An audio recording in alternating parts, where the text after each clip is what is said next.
Joining us right now, talk about Joel Embiid signs a big contract extension, but doesn't really mean anything. Kevin McCormick, our Sixers contributor over at 97.3 ESPN.com and over at Sports Illustrated, joins us now to get more into this as, yes, the Sixers lock up one of the 10 best players in the league. What does it mean? We will ask Kevin McCormick now here on 97.3 ESPN. Kevin, how you doing today? Josh, I'm doing good. About yourself?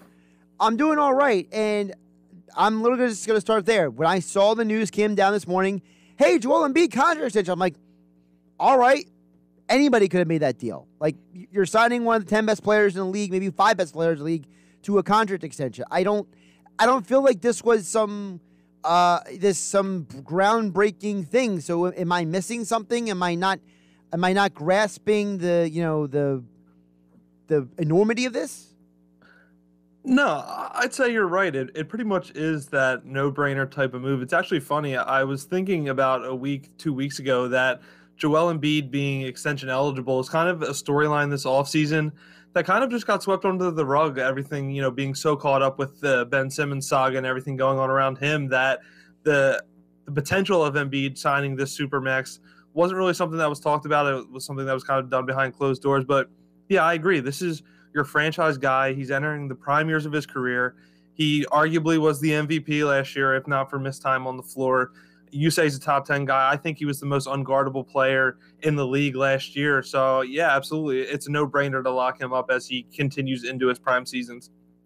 Well, yeah, I only say he's top 10 just because of the fact that I think it's just understood that at his best he's top 5, but at his worst he's top 10 kind of thing. So it just depends on, maybe somebody in Los Angeles will say, no, he's a top 10 guy, and maybe somebody in Delaware is going to say he's a top 5 guy. I mean, I'm just breaking even on that, so. I agree. I mean, listen, there's no denying he's arguably the best two-way player at his position. Some might say he's the best at his position, but from everything that he can do on the floor and the way that he continues to add new areas of his game, that you throw him the max money, he's going to be the guy that's going to carry you there.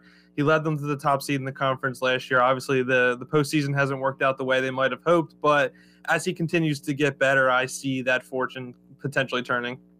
So now the Sixers have an offseason that I mentioned earlier in the show, Kevin. It's kind of a lot of moves. You know what I mean? You needed Danny Green. You brought him back. Dwight left. You needed a backup center. You got Andre Drummond. You needed to upgrade the backup power forward. You got Niang. All right. You needed to re-sign Embiid. You did that. It feels like for a guy in Daryl Morey who's known for the big move, he's making a lot of moves that are very kind of Captain Obvious here. Well, you also need to account that the Sixers are in a position where their core is locked up fundamentally long-term. So when you have a guy like Joel Embiid who has shown that he's a top guy, when you have a guy like Tobias Harris who's coming off a career year, your top guys are kind of cemented. I feel like no matter what the Sixers did this offseason, any real major upgrade decision move was going to be whatever happened with Ben Simmons, just because of their minor cap flexibility. Anything they did was going to be a lateral type move, or the moves, as the way you put it. It was going to be the simple hole plugging because the core is not only, set in stone, but locked up long term. Now Joel Embiid's going to be here until like 2026, 2027. Tobias Harris still 3 to 4 more years on his contract. So while I would say, it feels like Daryl Morey hasn't done much, he also is in a position where there's not much to essentially be done, or that big move yet to become available. Kevin McCormick joining us here on 97.3 ESPN at Kevin MCC NBA on Twitter for all your Sixers and NBA coverage. Catch all of his work over at 97.3 ESPN.com and over on Sports Illustrated. Kevin, so you mentioned the drama of the offseason. I asked the question, I think it was last week at some point. I asked it again today, and I'll ask it to you. With all of the rumors and the speculations and all of the everything out there, the one thing we haven't had is denials. We've never heard a denial from Ben Simmons. We've never heard a denial from his agent.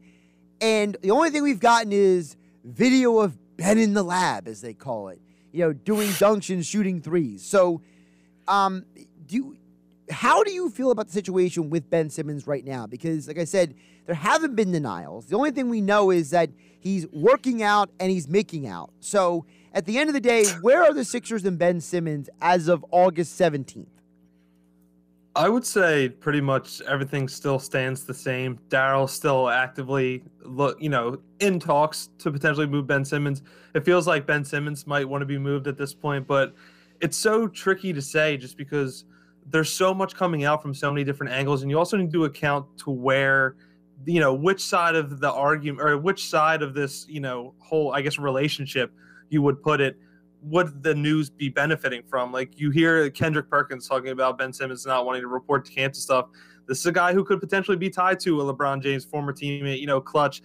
Like I've said a million times on here with you, Rich Paul is one of the most powerful agents in the NBA right now. He knows how the game works, and I feel like both sides are kind of just playing chess with each other to see what kind of leverage they can swing. And just because if Rich Paul has a client that wants out of his situation, he's going to get it done. We've seen it time and time again.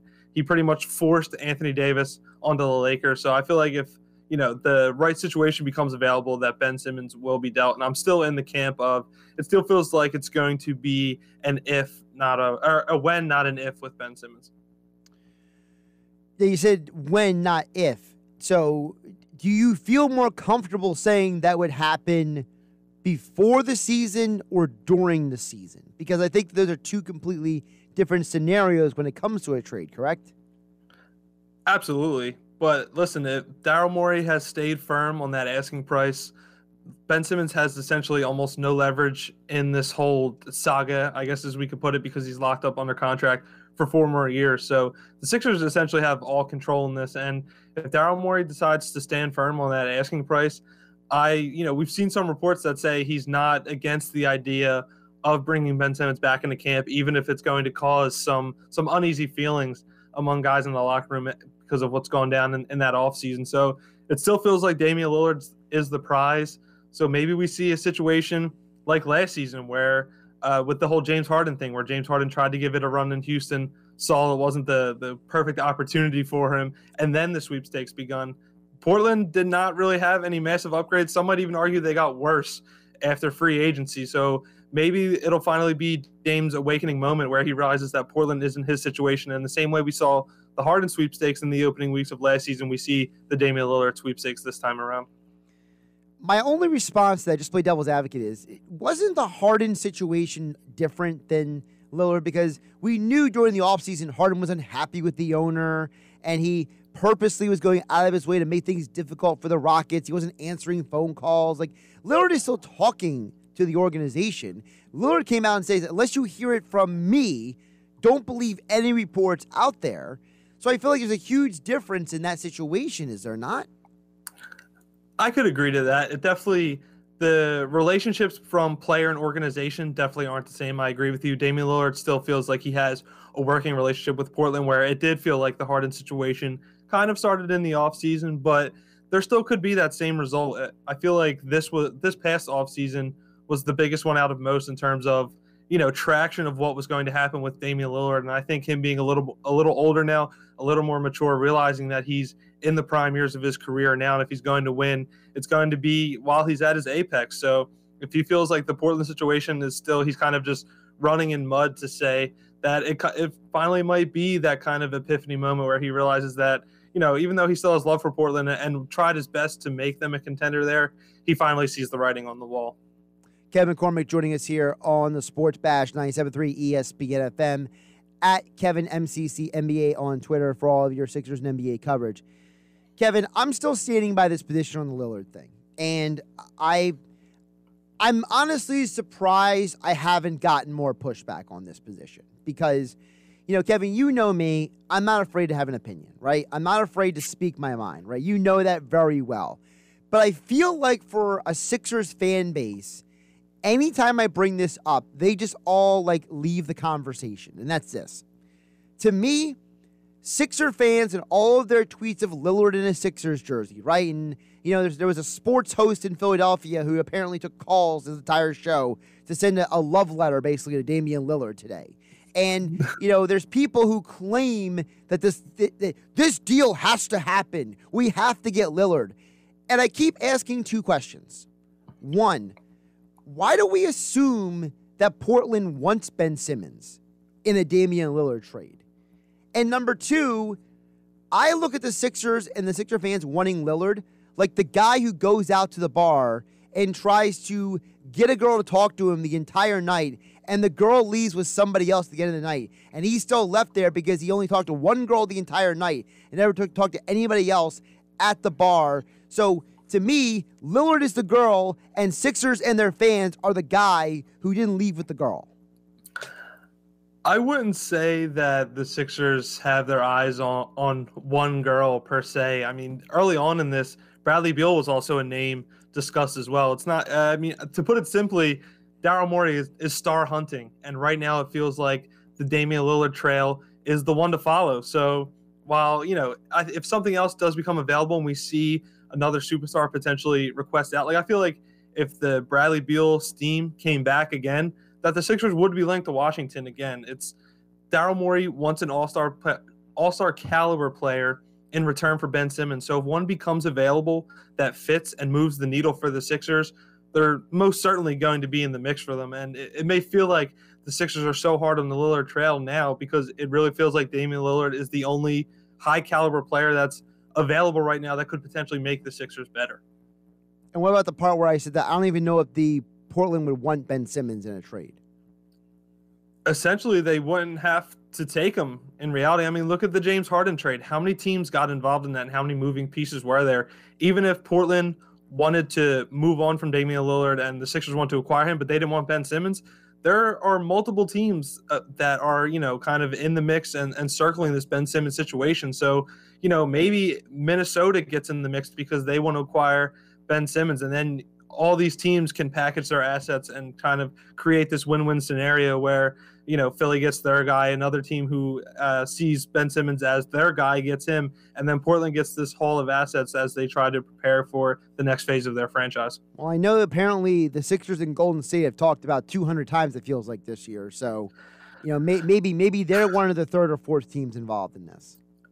Golden State is an interesting name just because early on in this, reports came out that they kind of removed themselves from the running because they didn't want to meet the high asking price of Daryl Morey. And it feels like in the past 2.5 weeks that they have reemerged in this. So I don't know. They're an interesting name. I think Minnesota's a name to keep an eye on. It feels like even from the very beginning that they've been very fascinated with the idea of pairing Ben Simmons with D'Angelo Russell and Karl-Anthony Towns. Maybe that has to do with their relationships off the court. Simmons and Russell were teammates at prep school, and Towns and Simmons are good friends off the court. So that could play a role in it as well. But listen, like I said, with the Harden thing, there were so many moving parts, and deals like this don't exactly happen overnight. So we could see 3 to 4 teams potentially get in on this to try and, upgrade their rosters all in a different kind of way. It's a great point. Kevin McCormick joining us here on the Sports Bash on 97.3 ESPN. Follow him on Twitter for all of your NBA and Sixers analysis at KevinMCCNBA, covering the Sixers for 97.3 ESPN.com, and, of course, for Sports Illustrated. But before I let you go, we need to have a laugh together. Okay, lay it on me. On YouTube, Abraham Justice says Hennig equals annoying. The problem is, that's not my name. Wait, did he spell it wrong? He spelled it with an extra N. Oh, Bro, buddy. if you're going to make fun of me, get my name right. Come on, man. I mean, come on. I don't mind people making fun of me, but you gotta spell my name right. And that is just an extra, just backhanded, just disrespect on it. Not only did he say you were annoying, but he didn't even have the decency to spell your name correctly. So that is just more just added to the punch. I mean, that's just, I'm sorry. I just think it's funny. Hey, listen, everyone's entitled to their own opinions, I guess. Oh, my goodness. All right, Kevin. I appreciate you sharing that moment with me. No problem, Josh. By the way, at some point you gotta make your way down to this area. We gotta go and hang out. You know that, right? Like we talked about this like 3 months ago. I have told you time and time again. Training camp doesn't start till late September. My schedule is pretty flexible. You let me know, and I can make myself available if you would like to do that. And I told you got to let me know when you are coming down to the area. So it's a two-way street here. I actually was in Wildwood for the day yesterday, but the rain kind of ruined all that fun. Well, I can't do a Monday anyway. I'm at work, so. Okay, well, we'll figure it out. I'm a weekends guy. That's when my schedule opens up. Sounds good. We might not have to figure it out on air, but we can figure it out. Jeff Bonabuki says, bro, your name is on the screen. Jeff gets it. Jeff gets it. What's that thing from the Daily Laboratory chart? Jeff gets the show. Jeff gets the show. Yeah. Yeah, listen, man. If you're going to call somebody annoying, at least have the common courtesy to spell their name correctly. All right, Kevin. I'll talk to you later. All right. You have a good day, Josh.